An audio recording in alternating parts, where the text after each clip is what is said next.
What's up, guys? Welcome to the Deviant Gentlemen podcast. My name is Shane Vitko, alongside my co-host, Mr. Tommy Vext. We're back.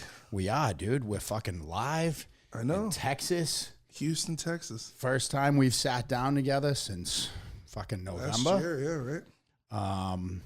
We just got to... There was an election. There was. I heard about that. It was an insurrection. Yeah. And, yeah, dude, so you came out, you did the Texas tour, and you started where? The first show was at FitCon in Dallas, Fort Worth. It's Fort Worth. Right. So Dallas, Fort Worth, traveled around to how many different shows? I think we did 6 or 7, and we did, what did we do? We played Lubbock. We played Austin. We came back and did another show at Dallas at the Gas Monkey. Right. And we did outside of Houston, which is in Katy, Texas, and we did El Paso. So was the first one in Dallas not at Gas Monkey? No, the first one was at the at Panther, FitCon right, at the Panther Island Pavilion. What is FitCon for people like me that have no fucking idea what that is? So Rob Bailey and Dana Lynn Bailey and their partners put together this kind of like convention of all athletes from all different walks of life, from powerlifters to Mr. Olympias to bodybuilders to people who compete in the Arnold Classics. There were some fighters there. And then the tents too, with everyone in there. Yeah. And so First Form was there, and Celsius was there. Icon Meals was a sponsor, among many, many other people in the fitness world, like whether they do apparel, they are in supplements or energy drinks. I think Rain was one of the big sponsors. So yeah. Rain gets me fucking tuned the fuck up, dude. I'm going to be honest with you. Yeah. Drinking that a few times. Yeah. I'm going to give this stuff a shot, though. What's this that we're drinking right now? I think you got a 3D. 3D. Yeah. I'm a Celsius guy. Yeah, I'm a fan of the old Celsius. I also like to dump in. I just like to take pre-workout for no reason sometimes. If you do like a quarter of a scoop of Project One from First Form, it'll light you up. Dude, there's I did Travis's like the pipe hitter shit too, and I was like, dude, I don't know how anybody that's a human being takes this, because I try to do the cool guy stuff. Like I watch you guys and everything, and I'm like, first of all, I see the scooper and it's this little thing, and I'm like, should I do more than one of these? That's so little, because I'm used to the protein scoopers, right? So I take the little one and I fill it up, and I'm like, it's fine. And cool guy style, I just throw it in my mouth, right? Within 10 minutes, I'm like, babe, we have to go to the gym now, like fucking or the now. hospital. Right. Dude, and we went and worked out, and I came home and like didn't want to eat, didn't want to talk. I was so nauseous, and it was like the day after doing a lot of cocaine where you're just like really weird. That was me for the entire day until finally around like 10 o'clock at night. Did you take it on an empty stomach? Did you not eat that day? Yeah, first thing in the morning. Let's take this. Yeah, bad business, dude. Do not follow me for advice on pre-workout. And then if you do that, you should just do cardio. You shouldn't even lift weights. You should just get on the treadmill, go for a run, walk on the Stairmaster. It was a bad experience. All right, so overall Texas, where was the most? What was the biggest crowd? Was it the FitCon? I think there was over 1,000 people at the stage in FitCon, and then the rest of the shows were like between 400 and 600. I know that Austin was the biggest show they've had since COVID, and these venues have been doing shows, and for us it was, I was told not to do this. Everyone was like, "Don't do this. You're gonna ruin your career." I'm like, okay, like if I had $1 for every time people were like, "You're gonna ruin your career," I'm like, my career is ruined. Everybody's trying to ruin my career, but guess what? I'm Thomas the Train, like the little engine that could. And the purpose is the reason why I felt it was safe to do was not only because I've had COVID, we have seen what's happened now with Texas and Florida, and we've seen them fully open.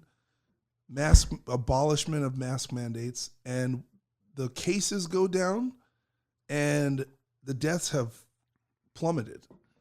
So the lockdowns actually, it seems like the lockdowns caused more damage than good. And I think that the stress, people don't understand too. you get sick when you're under a lot of stress, when you have, your cortisol levels are off, when you're, not getting enough vitamin D, respiratory infections. Like I have asthma. I know this for a fact. I've had pneumonia before on tour, and I've had, I have emphysema.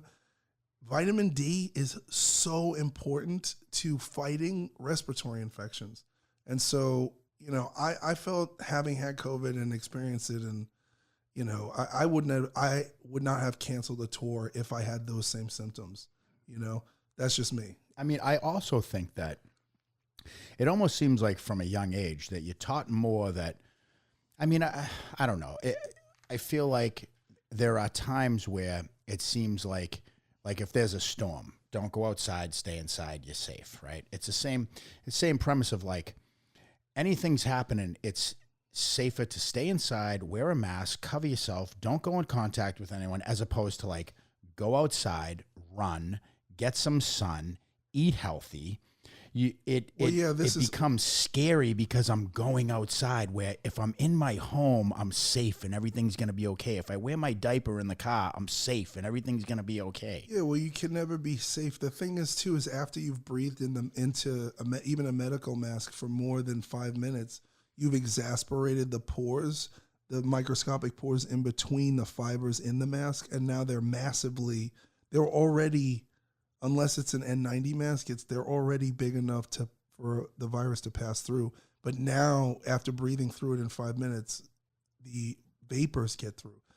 People, it's like I'm going to wear a Speedo in the pool and pee in the pool, and then it'll be okay. Right. It's like filtering my pee. You could wear a mask and wear jeans and fart, and you'll still smell your fart through your jeans and your underwear and your mask. Right. And like, so this whole thing is just utterly ridiculous. Like, it's not even debatable how, I think they terrified everybody and went, oh, we got to do something, and now it's utterly absurd. And I think that mask wearing is now, it's now just a sign of, it's almost just a sign of one of two things. It's either you're getting paid, so you're either like an official talking head, right, or you're not very bright. Yeah. Unfortunately, you lack critical thinking, or the third component, you legitimately have a health risk. You legitimately have a health issue. So you're either being paid to behave this way, or actually vulnerable, or you're an idiot. When you were at any of these venues, did you see anyone wearing a mask? I think one or two people. And like, this is the thing. It's like, it's the same thing as Dana White said. If you want to wear a mask, yeah, wear a mask. Okay. I'm not shaming anybody for wearing a mask. I listen, that person might think I'm an idiot, right? Because they have a different belief system, but I respect their right to be afraid. Mm-hmm. I don't need to know about it. I don't need to talk about it. We have HIPAA for a reason. I'm like, whatever you say, buddy, you do you, I'll do me, and we'll just get on with it. And I think it's a couple. The thing that's important, one of the main things is I did a meet and greet every night. I met everybody. I shook everybody's hand. I took pictures with everybody. And I did this because I would never ask my audience to put themselves at risk for something that I myself personally would not do. Right. And so I went out and I met, the first show, I took 600 pictures and signed autographs with 600 people. It took an hour and a half to get through the line, and every single night I did the same thing. I don't leave until the last person gets their picture, and then I can go take a shower, and then I can get ready for bed. And, I feel that I've had COVID. My experience of it is that if I were to get COVID from a meet and greet or on tour or whatever, I'll deal with it. Yeah. I'm like, I'm not even worried that I would cancel a show with those symptoms. Do you know what I mean? And that was my personal experience. And I believe that everyone has the right to make a decision over their own body and their own health if they're going to live their life, and they're going to, and I got people, it was crazy. People were crying. They had people, I haven't been to a show. Yeah. I haven't been in a room with people in 18 months, and I'm like, then I started realizing by just listening to everybody how much we need to get back to life. Yeah. people are not doing well with this, and it's on purpose. And it's like, we're not animals. We're not supposed to live in the zoo of our lives. They're trying to keep everybody living in this captivity where our only outlet is a digital world. And it's just, we're not made for that. Yeah.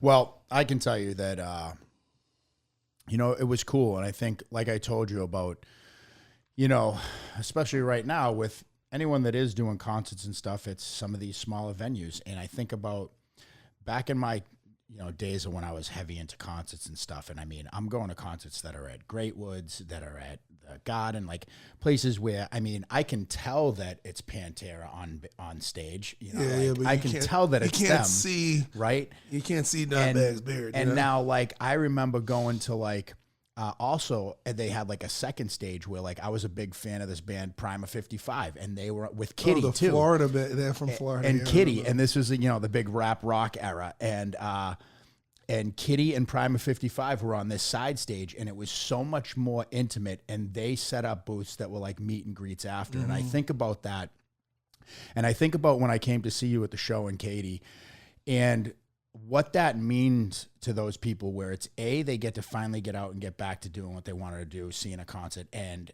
you know, what a performer you are, and the band too, what a show you guys put on.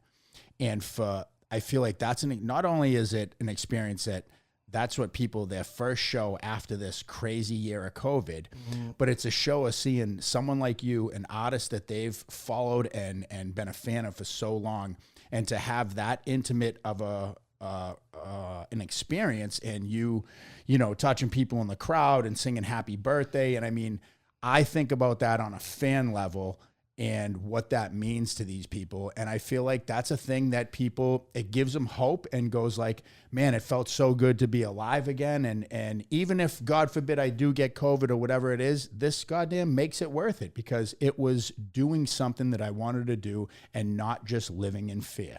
Yeah. You know? Yeah. Like, and I appreciate you saying that, because I don't have that perspective. I just am like, I can only see what's in front of me. And, you know, after, you know, it's funny because I will never get credit for this, but the entire rock touring industry on Monday announced all their tour dates. As a result, they all watched to see. They didn't watch to see if people would get sick or if anyone would get injured. They watched to see if the media would eviscerate me, right? Because everyone's afraid of social condemnation and social reputation destruction. That's what the digital reputation destruction is controlling these people. Everyone's like, oh, I don't want to not be cool, or I don't want to be considered one of those people. I'm like, what? Someone who's not fucking afraid of what other people think, you know? And so, which isn't what most music stands for in the first place, which is but not really. Like, you know, I think what we did, and I think the Madball show in New York City, there was like 5,000 people, and it was like John Joseph from Cro-Mags with his band Blood Clot. Like, I seen the thing that they said, just don't give Madball. They don't give a fuck. They didn't give a fuck, you know. And people were trying to, you know, you have metal sites who are like, we're gonna do an investigation into this, and it's like, yo, these guys who run these websites, they're the same Twitter trolls. It's small dick energy. Like, these guys will bully. I know some of them personally, bullied in school, never really fucking rose up and did anything, and they created an entire livelihood for themselves by being professional trolls, and they just shit talk on everyone, and they feed this hate. And it's the reason why they're largely contributing to the death of rock and metal, because in the hip hop industry, when people do well, they're stoked for you. But these websites in their little micro, you know, factions, their culture is to destroy anything that is successful. And I mean, we're supposed to be metal, punk, hardcore, you know, gangster rap, whatever, all the you know, death metal, all the forms of music are supposed to be against the establishment, anti-establishment. And the only artist, you know, you got the zombie guy being like, we're not going to do this shit anymore, right? I'm like the most mainstream rock artist. You know, obviously I have a background in extreme metal and death metal and melodic death metal and punk. Like, I played in all those bands. but I'm mostly known for having a multi-platinum cover hit, right? Which is like the most commercial thing. I'm the only one who's been standing up saying like, this is bullshit. And everyone's like afraid. They're afraid, you know? And basically like the culture as a whole has become, you know, it's like the pussification of the American man. It's the pussification of the American metalhead. It's embarrassing.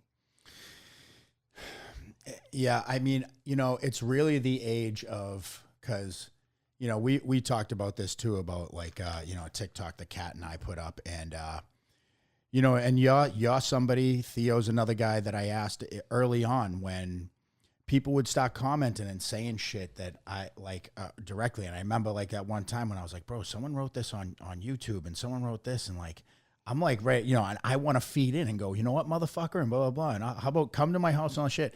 And you were like, dude, why give it that power? Like, these are fuck them, you know? And it took a while for that to kind of register. And now with her, she's like, I can't believe people say this about you and this and that. And I'm like, just don't even answer it. Let it, like, you know, and people start arguing with themselves and with each other, and you don't even have to say a word. And it's like, say I'm on roids, say I beat this, say I do this. I don't give a shit. It has people that know me, and that's what matters to me. And it's become the age of no profile picture, user 12756, and has all the information and knows you so well and has all the answers and all this shit. It's flattering. It's like, right. It's flattering.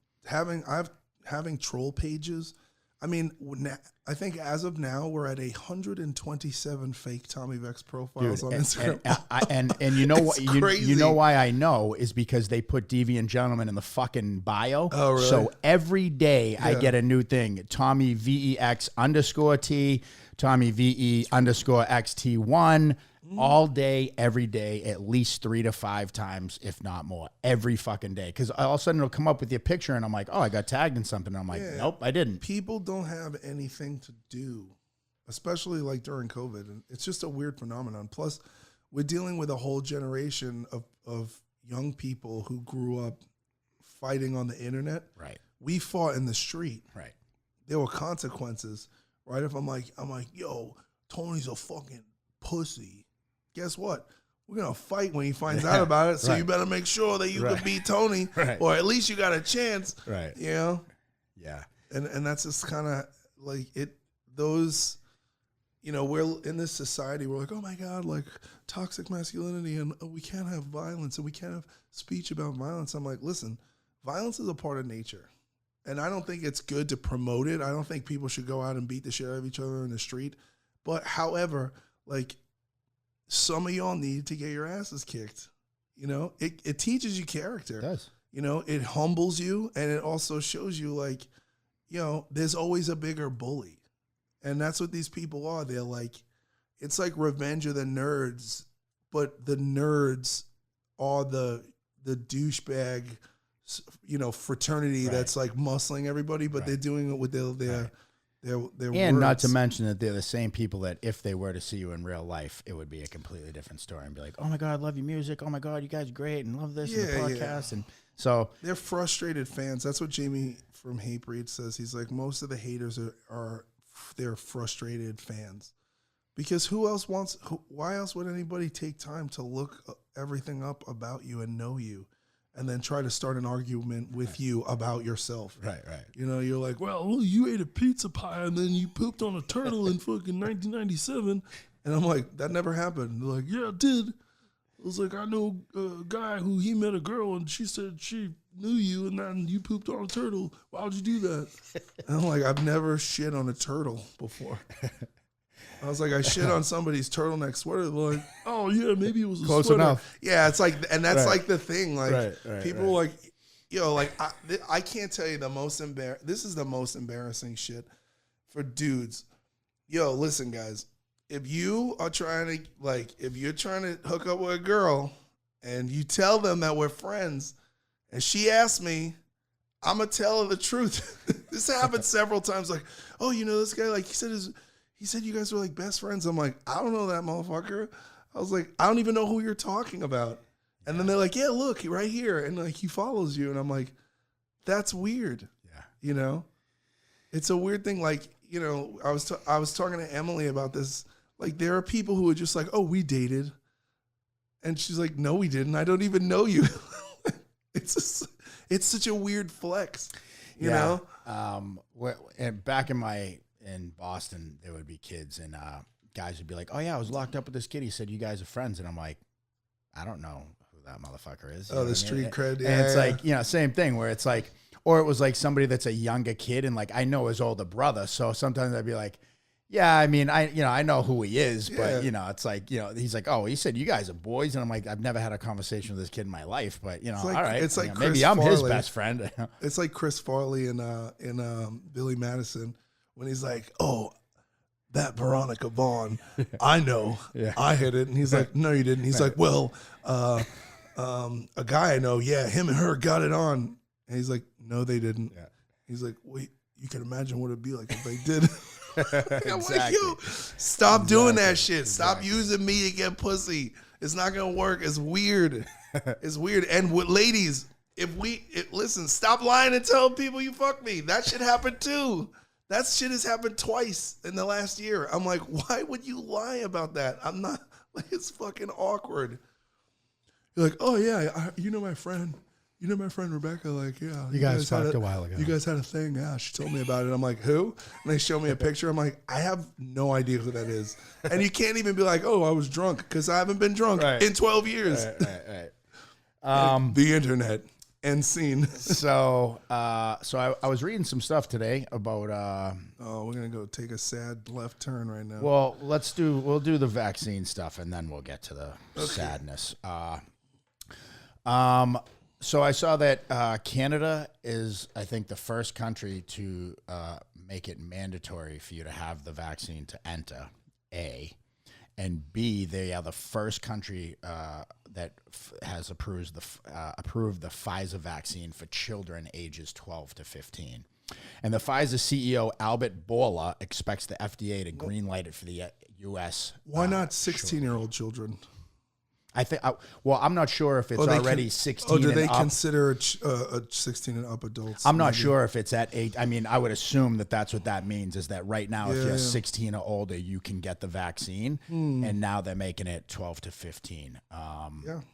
So I'm just curious what you think about that. I mean, I'm not even an anti-vax dude, because I have vaccines. And when I was in the Army, I had to walk down the aisle and both arms, they just plugged me full of shit. Yeah. But I just don't see the point in getting a vaccine for something that I just don't really think is that much of a threat, A. And B, I haven't seen enough proof that this is something for me personally to go like, yeah, I trust that, or I trust putting that in my wife prior to us trying to have a child. Yeah, those are all. So I'm not like if I was going to Africa, and I've looked into this because I was going to go on vacation to Africa and I wanted to like go on safari and. Oh, that's what you just recommended my bachelor party. Yeah. We want to go so we can go murder poachers. Shout out to Vet Paul. So, but you have to get all these immunizations, and you have to get, because you don't want to get malaria, like all these diseases that are localized to that continent, right? You want to make sure. And I'm like, okay, so I don't want to get polio. I don't want mumps and measles. So yeah, okay, those vaccines worked. We don't have polio and mumps and measles anymore because the vaccines were effective in combating them, and then they don't exist anymore. We've had an influenza vaccine since 1984, and the flu has not gone away, right? So here's the thing. I'm like, you guys just, you released this vaccine, you rushed it out. I need to see what's going to happen. Yeah. That's how it is with me. Yeah. I need to see what's going to happen to people. And as somebody who had COVID, right, like a COVID survivor, I said this on stage. I was like, you guys are making it like surviving COVID. I'm like, I had a fever for 2 or 3 days. Like, I'm not surviving. Like, I survived getting murdered. That was real. Like, you could survive R. Kelly. That's real. Right. But you're not surviving COVID. And this is not to say that people who died of COVID, like, even though the true actual numbers are quite smaller than anyone had reported. But we now know. It's not to say that, listen, my mom got the vaccine. My mom's 72 years old. I'm like, all right, mom, if that's what you need to do. My mom's not going to have kids. She's went through menopause many years ago.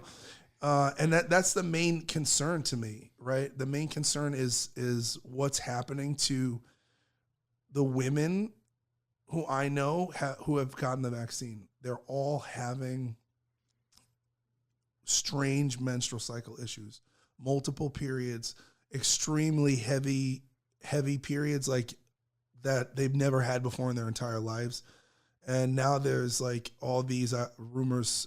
I don't know if they're rumors, but there are people who are communicating about shedding, which means, if two girls are best friends and the best friend gets the vaccine, that hormonally they can shed and then give the same side effects to a non-vaccinated woman.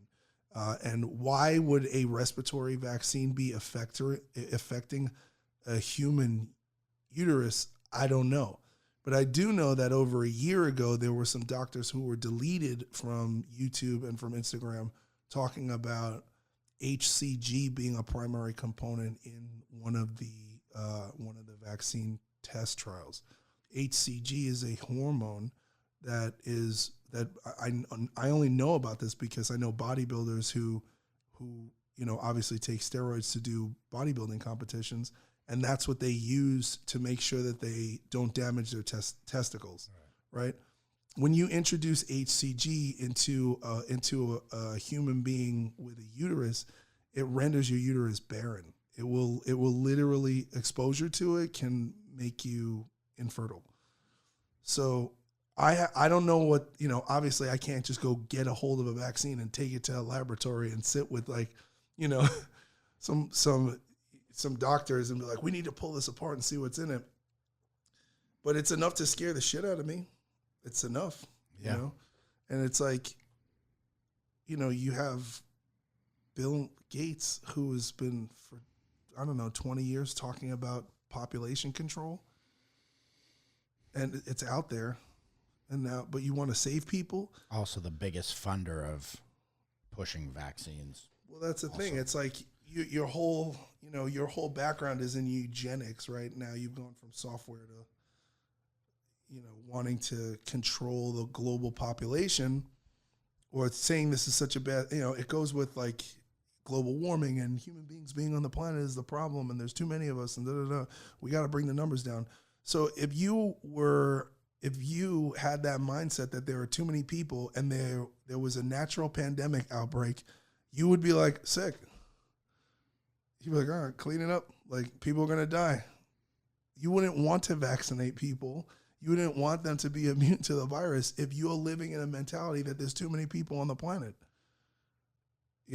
So I also feel like it's such a super weird time, from the election to just whether they're conspiracy theories, whether they're true, there's just so much weird shit happening right now that I just can't be convinced that a vaccine is what I need right now for something that, I don't know. You have a better chance of getting killed in a car accident. You have a better chance of dying of cigarette smoke. You have a better chance of dying of secondhand smoke, secondhand cigarette. Well, that's the thing. Then you do of dying of COVID. It's like when people like get all up in arms that I can't believe you didn't wear a mask and, to walk into the restaurant. And then when you sit down, you find it's like, well, what about people that sit outside of front of restaurants or whatever and just drill smokes? Like, that's the same equivalent of me walking up and going, excuse me, do my lungs not matter to you? I need you to go down the street and smoke your cigarette. Right? I mean, how's that any different? It's not about the common sense aspect of this has been overridden by we're dealing with a machine.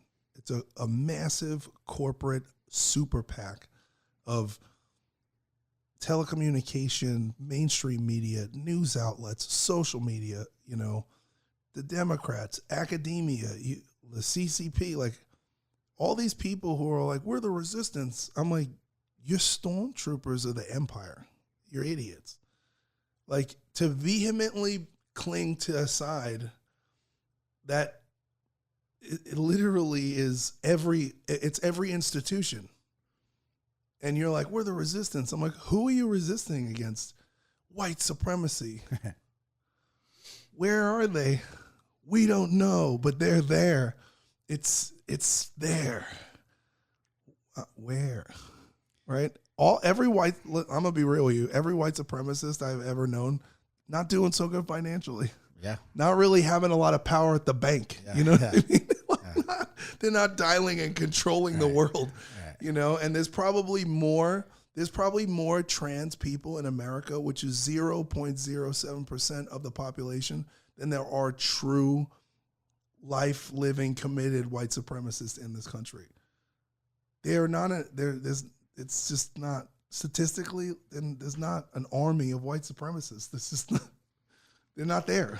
I think about, what was that show that we talked about once on Netflix? I think it was The Social Experiment or some shit like that. Remember that one? I know. Social Dilemma. Maybe? Yeah, the Social Dilemma. Yeah. And you know how they show the kid and like, you know, how they get him engaged again, and they send him like a, you know, basically a fake message, and Becky keeps coming up on his feed, and finally, boom, he's back in it. It's like, all right, he's on. Put the shit up that he likes. And I think about how many times I go on there, and you know, of course, it's like whatever I'm related to. So it's like dog stuff, jujitsu shit, this and that. Like you know, they know that. Like. But even further than that, like every day there's still the thing where, and I have the option to X out of it, but it's something about COVID or something if I want to know where the closest vaccine is or whatever, and I X out. I even hit hide. I don't want to see things like this anymore. And to me, it's that thing of like, as long as we keep putting this in front of you every day, day after day, eventually you're going to want to click on it and go, oh, this must be serious if it's coming up on my, and that's how many people probably think like that every day, that go, fuck, it's been coming up on my thing every day for a month. I might as well click and see what's going on. And that's that. Well, it's the repetition. The social media is playing their role as they're keeping it alive, right? Like, you know, if nobody was talking about COVID, nothing would happen. Because we know that we're not in a pandemic anymore. We know that we were never in a pandemic. It just is what it is. Like, and people can argue with it, but literally, when you look at the CDC numbers and the statistics, the deaths that have been caused by COVID, purely just getting COVID, are so small in conjunction to any other heart disease, lung disease, cancer, whatever, car accidents. You know, now the people who died with two or more co-occurring morbidities that were marked with COVID, even if we're gonna throw out the conspiracy theory that they were changing death certificates of people, you still had to have two or more other things you were already dying from to have died listed with COVID in order to make those inflated numbers, right? So there's no way for me to understand all this mathematical information and all these statistics and consider that we are in a pandemic, because if the news wasn't playing it, people would just be outside doing whatever. Like, Florida has just kept going. Florida and Texas have made a mockery of every government that has gone along with this nonsense. They hate it. Yeah.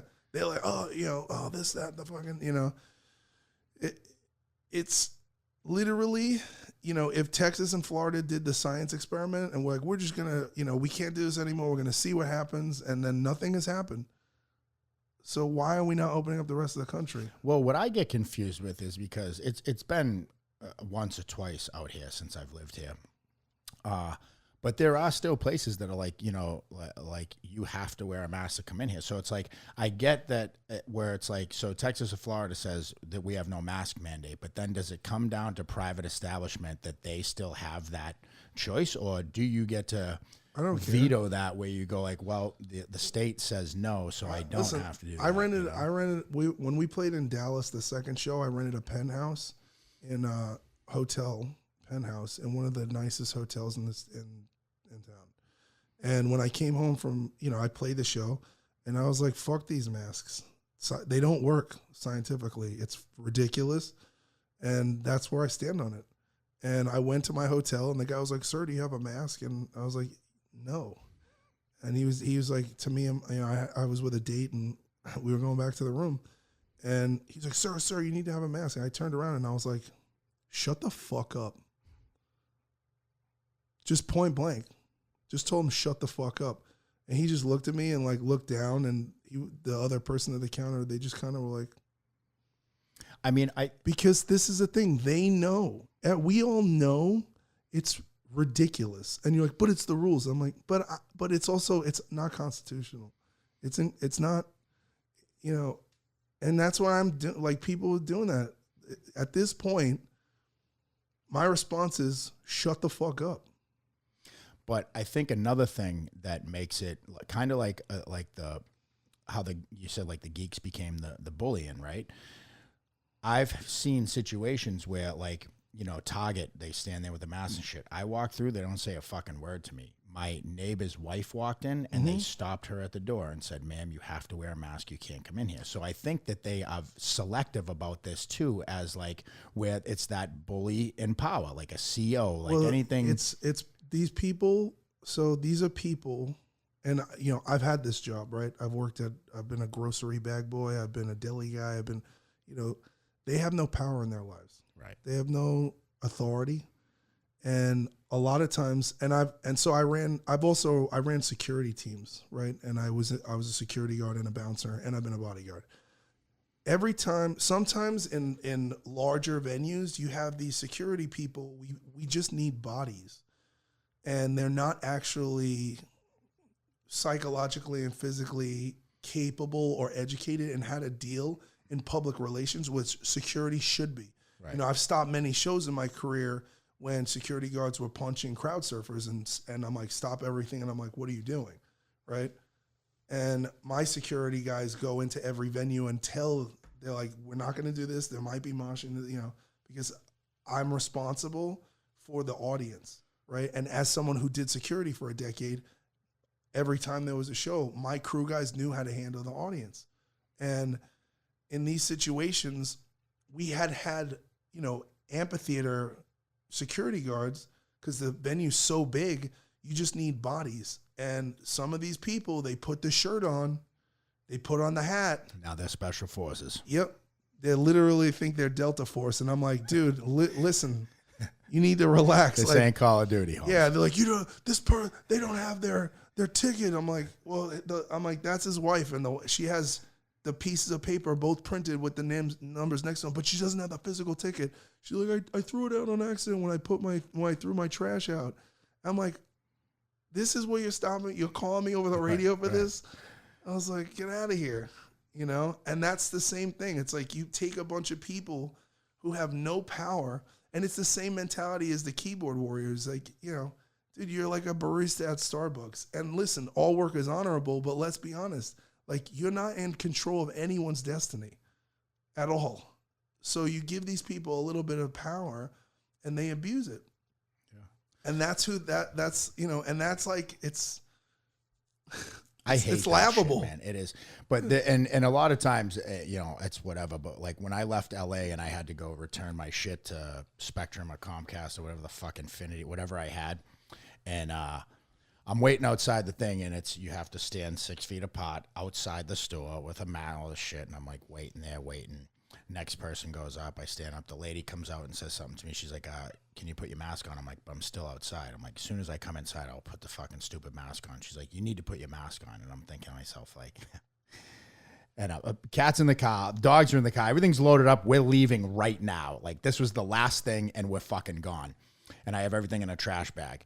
And she's like, sir, you need to put a mask on. And I'm like, as soon as I come in, I will. Like, I'm not being a dick. And she's like, well, then you can figure, and says something and shuts the door. And I'm like, not today, motherfucker. I opened the door, take the trash bag, and just whipped it in. And I'm like, fucking figure it out. And she's like, sir, we're not taking that. You're going to have to pay for it, blah, blah, blah. I'm like, I don't give a fuck, dude. I'm out of here. Like, I don't have time for this shit. And I left, and I ended up getting billed $100 and something for the fucking equipment. But yeah, but it is what it is. Like, you saw, like, DJ, who's on Andy Frisella's podcast, he had an issue with AT&T, and same thing. And he has a doctor's. He doesn't need to wear a mask. He has a condition, a breathing condition, and they did the same thing. And he wound up.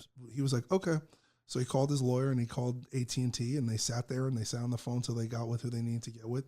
The store was fined thousands and thousands and thousands of dollars. The guy lost his job, and that's what it's going to take, right? Like, we don't want to be bothered. We don't want to be inconvenienced with making the phone calls, right? Because we look at that as like petty. But these people are petty, and the only way to deal with them is to play their own game, you know? And so if you got to sit on the phone for an hour and scare somebody with a lawyer till they change it, that guy lost his job. And now all those people at that store and all those locations, the regional managers be like, we can't do this anymore. If somebody says if they have a letter from a doctor, you're not an authority to override that letter because we're liable to get sued, and there are laws in place for that reason.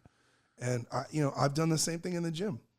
I've literally brought a letter in, and I'm like, I have a condition and I'm not wearing a mask. And they're like, but you have to. And I'm like, no. I was like, kick me out.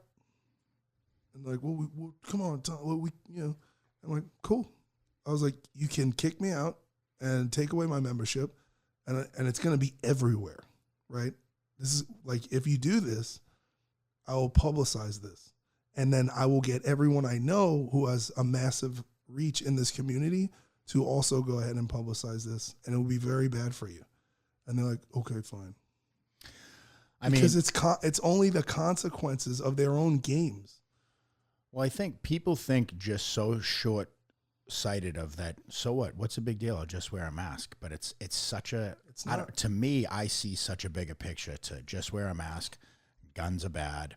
This is bad. You can't do this. Stay home. We'll send you money. And if you've seen anything with communism in third world countries, and if you haven't been to a third world country, feel free to book a fucking trip and go see how those motherfuckers are living, and then you'll start to understand it a little more. And see, this is supposed to be the freest nation of earth, on earth, correct?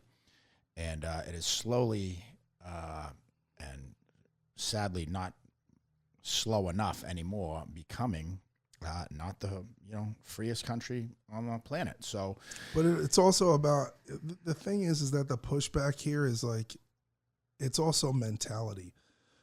They're trying to engineer culture, right? People who are unconscious are adhering to these rules and guidelines out of fear, and they believe that they are virtuous, good people for enforcing them when they're just completely misguided tools of a system, right? And we're in, like, the way that I look at this is that we're in a, if there's a first wave, second wave, third wave, and maybe fourth wave war, we're in a fifth or sixth wave. This is completely different. This is a psychological warfare. It's a psyop. It's a complete collusion of massive tech and media corporations that have been somehow, either, I don't know what the common interest is of all these different corporations to want to push humanity into this matrix direction, which is very obvious that everyone can see. But it's apparent at this point. You can't deny that. It's like, you turn on the TV and it's like, everything is racist. You're like, when did everything get racist? Or they're like, you turn on the TV, we're all going to die from COVID. It's like, we're going to do an investigation on the Madball concert in Central Park because people were not wearing masks or social distancing. I was like, well, why don't you do an investigation of the BLM and Antifa riots where they destroyed everyone's businesses, burned and looted things, set people's cars on fire? I mean, during the Minneapolis riot, like, I think 19 women were raped. Wasn't it crazy that crazy? We just blew over that like that's just, oh well. Well, that's the thing too. Everyone's like, the insurrection. They went into the Capitol building. I'm like, I seen 80-year-old ladies in there taking selfies. I'm like, this doesn't really look like an insurrection to me. As it looks like a bunch of people wandered into an open building. And as somebody who secured buildings for a living for years, I was like, it doesn't seem like security is offering any authority or resistance in this situation. And that's just my take from all of the stuff that I saw. It seemed very staged. What didn't seem staged was the riots. That was real. People were breaking glass and like stabbing people. Cops were getting murdered, and women were getting raped. Like that's the unreported, the other side of BLM and Antifa is like all the criminality that goes on unreported. The media doesn't want to talk about that. It's a mostly peaceful protest. Well, what about the women who got raped? What about all the kids the babies who got murdered during gun shootouts and gang violence on 4th of July weekend in Chicago and Minneapolis that nobody cared about. So we pick and choose. Yeah. You know, they pick and choose because they want to create, they want to enforce culture. They want to create, oh, America's bad. And if you get a bunch of people hating their own country, they will never fight for it. So they're prepping us for a subversive invasion. It won't be boots on the ground invasion. It's already happening. It's very subversive and it's generational. So that people like us who would, you know, if they called tomorrow and they're like, yo, everybody strap up, we're having a civil war, I'd go. I'd be like, okay, what do we got to do? I would die for my country. But people like us, this takeover won't fully achieve until we're too old to fight. We're the last generation that was raised off the internet.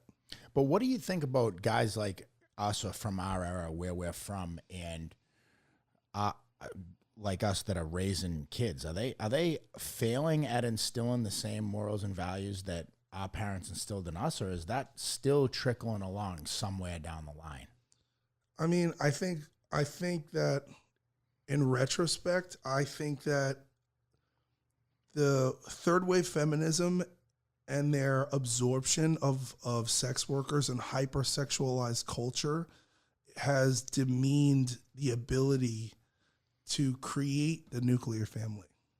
It disservices it, right? So I look at that whole situation as somebody who I've been in that world. I have friends in that world. I've dated girls who were sex workers. I've had that experience firsthand. Right? Y'all know, and I don't fuck around like that anymore. And there's nothing wrong with it. However, you know, you have people like Cardi B, who is a rapper that used to be a prostitute and used to drug men at strip clubs and rob them. You know, that's who they're pushing to be. This is what women should be. And even this is what women of color should aspire towards. And it's disgusting. You know, even gangster rap when I was a kid, it was hard. But like, I'll tell you, I sold drugs because that's what I thought you had to do to make it, right? I wasn't like reading entrepreneurial books.